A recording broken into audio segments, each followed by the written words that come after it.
Trois façons de défiscaliser en cette fin d'année. Alors à la fin de cette vidéo, je vous donnerai ma préférence personnelle. Mais avant de vous parler de ma préférence personnelle, moi je vais vous parler des trois façons un peu les plus connues de défiscaliser en cette fin d'année. Alors on va vous parler déjà du plan épargne retraite. Cette enveloppe qui vous permet de défiscaliser sur votre tranche marginale d'imposition. Rappelons les tranches marginales, c'est 11, 30, 41, 45.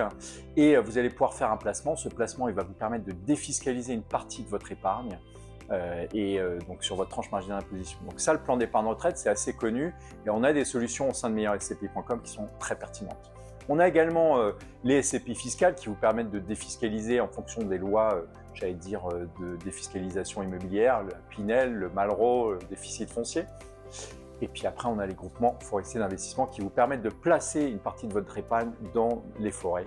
Les forêts qui sont un peu le joyau de la nature. Et vous comprenez que quand je vous dis ça, moi, c'est un peu mon placement préféré. Ce placement, il vous permet de capter finalement du carbone, de participer à la biodiversité, à un écosystème de la filière bois en France, 440 000 emplois, de l'emploi non délocalisable. Donc tout ça, c'est finalement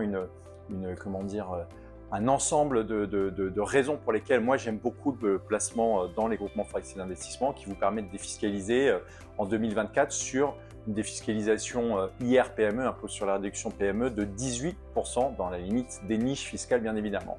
Il y a des contraintes pour chacun de ces placements. Je vous ai beaucoup parlé des groupements forestiers là dans cette petite vidéo, bien évidemment, c'est le réchauffement climatique, c'est les maladies phytosanitaires, etc., etc. Voilà, bon.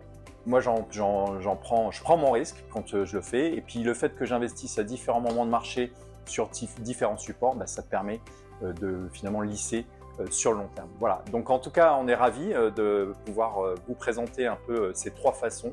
Et si vous aussi, vous avez des options, qui vous paraissent pertinentes pour la défiscalisation, n'hésitez pas à nous les partager dans les commentaires de cette vidéo. À très vite.